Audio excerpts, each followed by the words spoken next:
Hey everybody, and welcome back to this bonus episode. I have been telling a bit of my story, getting into podcasting and things like that. And what's been interesting is that there are so many things that podcasting has really opened up to me and has allowed me to kind of become the dev hero, dev influencer that I've kind of been talking about for a while. And I've decided that over the next several bonus episodes, I'm just going to tell my story as it kind of unfolds. And the reason is because I think there's a lot of value in just understanding the journey, but also understanding what's possible for you as a dev influencer or a dev hero. So let's go ahead and dive in. When I went freelance, I was still only a few years into my development career. My first contract, I was paid $60 an hour. Due to feedback from my friends, I raised it to $120 an hour on the next contract. And due to the podcasts I was involved in and the screencasts I had made in the past, I started getting calls from people I'd never even heard of who wanted me to do development work for them because I had done that kind of work or talked about or demonstrated that kind of work in the videos and podcasts that I was making. Within a year, I was able to more than double my freelancing rates, and I had more work than I could handle. If you're thinking about freelancing or have a profitable but not busy or fulfilling freelance practice, let me show you how to do it in my Dev Heroes Accelerator. Dev Heroes aren't just people who devs admire, they're also people who deliver for clients who know, like, and trust them. Let me help you double your income and fill your slowdowns. You can learn more at devheroesaccelerator.com. Now, I've already told the story about Dawn introducing me to podcasting, right, at Mosey. Reached out to Greg Pollock, and Greg told me, hey, you ought to interview people, right? And so I interviewed Greg, and I started interviewing other people. Now, what's interesting about all of this is that, and I'm kind of going to go to the point where I started my next thing, right? So, and some of you were thinking, oh, he's going to talk about Ruby Rogues. Not yet. Not yet. So anyway, just to kind of foreshadow and then tell you it's not what you think it is. So anyway, so I got into podcasting and I started listening to podcasts, and then I started the Rails Coach podcast, right? And so I put this podcast out there and I'm talking about Ruby on Rails. And what's funny is that, I interviewed Greg, and then I think I had an episode where I just kind of spitballed stuff, right? Stuff I was learning. And you have to realize that at this point, I think I was just barely into my first development job full time. So I didn't have a whole lot of professional experience. I had done a bunch of work at my previous job in Rails, but that was actually a kind of a side gig on top of my main gig, if that makes sense. And then I'd been learning some of the testing frameworks out there that were built on top of stuff like Selenium, so that I could write automated tests, because I went into QA for 6 months. So that kind of sets the stage. So I'm interviewing people, right? So I interview Greg. I interview James Gray, who will come into the story later when I do talk about Ruby Rogues. I interview a few other folks, and I get this podcast going. And I don't know if I talked about how I got my first podcast mic, so let me back up and talk about that really quickly. In fact, that'll probably be the story for this bonus episode, and then we'll kind of get into things from there. But it's kind of funny how, essentially you just get people to send you stuff, right? But anyway, what wound up happening was I did a video for Eric Berry. And he had Teach Me to Code, which was this video series that he'd been putting together on Ruby on Rails. And he had a bunch of series that he had put together, like how to build a Twitter clone, which is probably the most popular one. But he had recruited a whole bunch of the rest of us from the Ruby community to produce videos for Teach Me to Code, right? And he kind of gave us the intro and everything, that went along with that. Yeah, so I recorded a video, and I was pretty new, so mine was pretty basic. It covered how to do routing in Ruby on Rails, and just walked through the basics of setting up your route file and adding stuff to it, right? So that when somebody sent a request in, it would go through and come out through the right controller and then come back around, right? And get answered. And that was all it was. It was probably a 15-minute video. And I had kind of had to figure some of it out on my own. I'd gotten a little bit of coaching from Eric. I'd gotten a little bit of coaching from the internet. Some people were actually recommending different software, like iShowU, I think was one. ScreenFlow was another one. Anyway, what wound up happening was I created this video, and I put it up, and I was pretty proud of it, honestly. I'd never done anything like that before, but I was excited that Eric had wanted me to do a video for him. And, I was excited to be involved in the Ruby community. And so at the end of the day, what wound up happening was I put this video up and I was on Twitter, right? It was pretty early on in the Twitter days. But I got on Twitter and I tweeted out and I just let people know, hey, look, I made this video for Teach Me to Code, right? And I also put out there that I was a little embarrassed because I had just used the microphone on my computer, so just the onboard microphone. And I was kind of lamenting the fact that I didn't have a really nice microphone and that I had only been able to record it on the trial version of ScreenFlow. And lo and behold, just that much, just mentioning ScreenFlow and mentioning their Twitter handle on Twitter, and then mentioning the video that I had recorded with their software, they actually emailed me and said, hey, here's a license key for a year of ScreenFlow. And, I'm this nobody dude from, this tiny town in Utah. I'm probably barely making like 60 grand a year, if that. I've got 2 kids and a wife, and we're living over in Saratoga Springs. And anyway, it was kind of this crazy serendipitous thing, and they come out and they're like, hey, here's a free license, right? Good luck getting rolling. And I was like, wow, this is cool. And then they also asked me for my mailing address. And about 2 weeks later, they shipped me a microphone.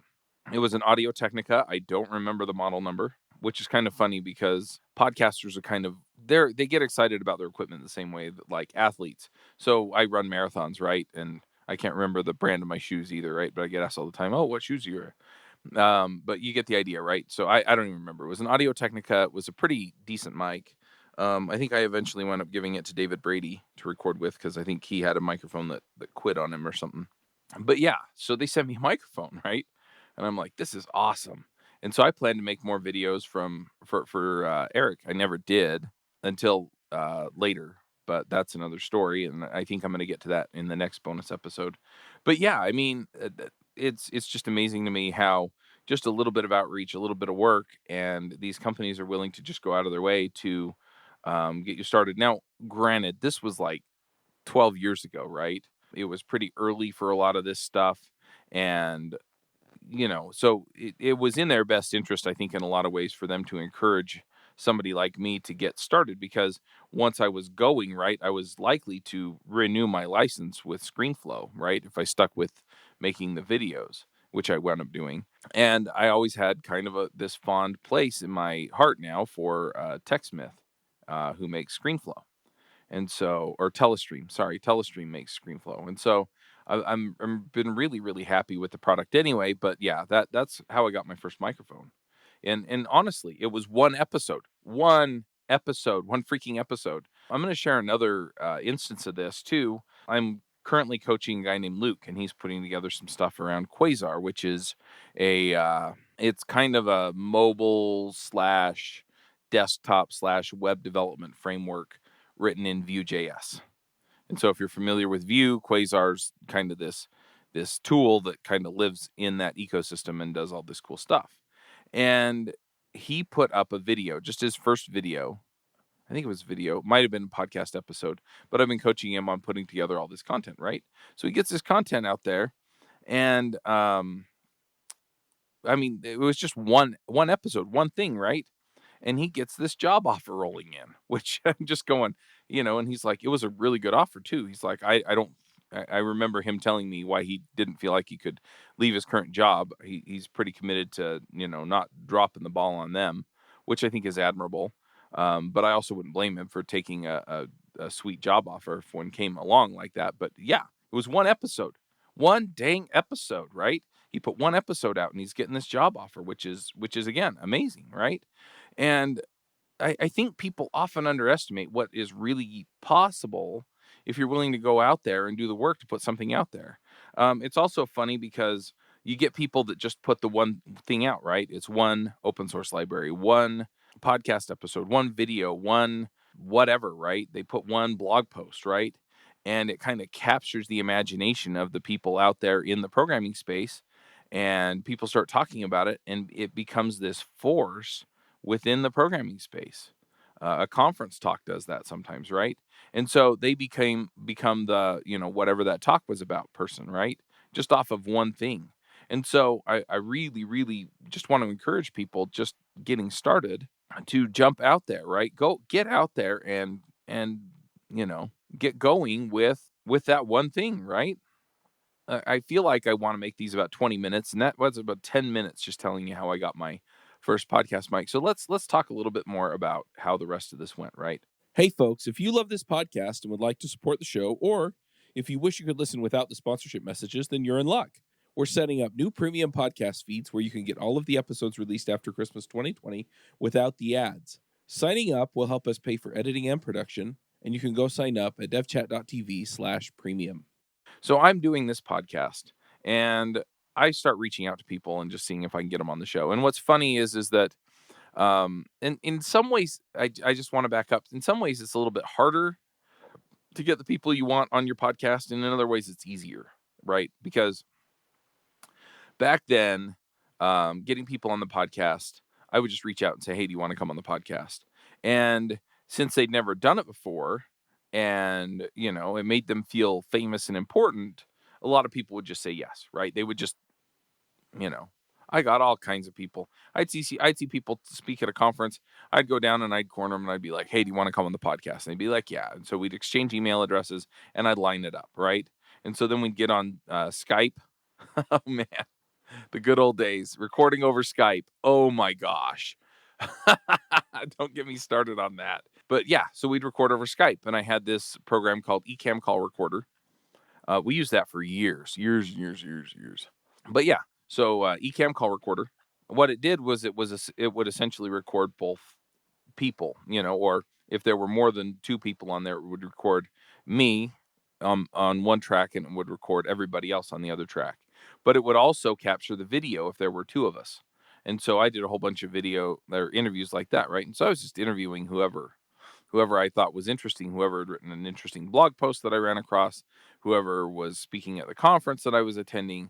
And I would just email them and ask them to come on the show, and they would do it, right? There were a couple of people that were harder to reach, right?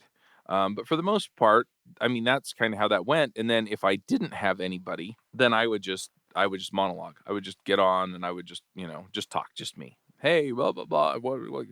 This is what I'm learning. And what's funny too is that a lot of people think that you have to be kind of at the top of your game. You have to be this genius developer that is going to innovate the industry in order to do a podcast.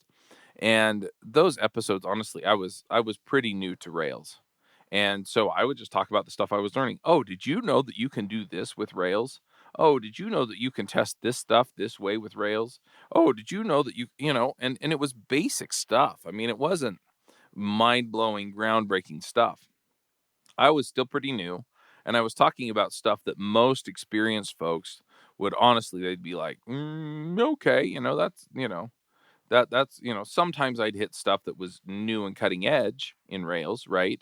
But for the most part, that was kind of the limitation on what I was putting out there, was that it just wasn't that advanced. But people were picking it up and they were really enjoying it. And so I was doing that for probably 6 months, and maybe a little bit longer than that. And I get this email from Eric, who, like I said, had kind of gotten part of the ball rolling with Teach Me to Code, with me doing that video and then me getting that microphone. And he basically said, "Hey, look, over the last little while, I've been getting into Groovy and Grails." Which is Groovy's a language that runs on the Java virtual machine, and Grails is a framework that is loosely mirrored after Ruby on Rails. And he'd been getting into that and really been enjoying it, and he'd put together a couple of videos on Teach Me to Code, and they were not being well received. I mean, they weren't, like, people weren't giving him crap about it, but he could see that the viewership was not picking him up. They weren't going for it. And so he came to me and he said, "Look, they want Rails content. So do you want to take it over?"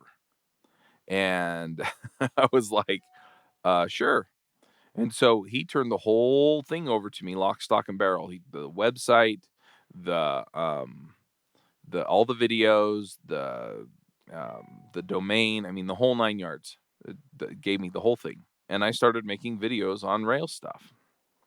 Now, one thing I don't think I understood at the time, and this has kind of been a little bit of a theme with Eric and I, is just the communication hasn't always been the best. And so he'll say something to me, and I think he means something else. And in this case, I didn't quite understand that at the time he intended it to be something similar to Railscasts, which was an ongoing video series by Ryan Bates that did Ruby on Rails tutorials, right? They were just 10, 15-minute tutorials. And I didn't understand that he was looking to do the same thing and then kind of parlay that into a paid membership, which is what Ryan wound up doing. And so I was just putting out videos because I thought it was fun. And so, yeah, I was doing that, and it was pretty awesome, to be honest. Anyway, so I kind of took over Teach Me to Code. And at the same time, I was still doing these interviews on Rails Coach and talking to people and finding opportunities to learn and to grow and all that stuff. And it was awesome. It was just amazing. So yeah, so I wound up taking over Teach Me to Code and started making videos there. And again, when I talked to Eric too, it was funny because he had a whole bunch of people who were way more experienced than me who had made videos for him, right? And I'm like, and so I looked at him at one point, and I was, because at that point I'd been programming professionally for maybe a year, maybe. I just looked at him and I was like, well, why? Why do I get this? Why aren't you handing it off to somebody who's this genius programmer, right? And if when I say you should start a podcast, that's what goes through your head. I'm not a genius podcaster or programmer. That's exactly what was going through my head. Exactly what was going through my head. I'm like, why me? Right? I'm new. I don't know what these other people know. I don't have 10 zillion years of experience writing code. So why would you turn your baby over to me? And it was interesting because it was really telling what he told me. And this goes back to the same thing, right? With just doing the video and putting yourself out there, right? He said, look, you've been doing this podcast for however long I'd been doing it, right? You've been doing this podcast, you've been producing regularly, and he Teach Me to Code was something that he wanted to continue to go on. And so it was more important to him that I had a habit of producing content than it was that I was a genius programmer, right? He figured that I could pick up where he left off, maybe do some more basic stuff, possibly. But the main thing that he communicated to me was that it was important that he handed off to somebody who was going to keep doing it. And I did. I kept doing it for several years. But I really want to just put that out there too, right? It's the things that make people recognize you are first of all, just being out there, right? And I guess I'm getting to the moral of the story, more or less, but just being out there, right? I mean, one video, right? One video, and I get a ScreenFlow license and basically $150 microphone, just out of the blue from a company out there, right? And I really I owe them big time. I mean, I don't know that I would be podcasting without that microphone that they had sent me way back in the day. I probably would have. I'm one of those people that once I kind of get an idea in my head, I kind of chase it down and will do whatever it takes. But I think it made a difference. I think it made a big difference. Gave me a lot of confidence because I had a nice microphone. But the other thing is not just being out there, but being consistent opens up so many opportunities, right? I mean, it's funny to me how many folks, they're like they get some opportunity come their way, right? So they become a maintainer on an open source project, or they get invited to speak at a conference, or they get approached to write a book, or things like that.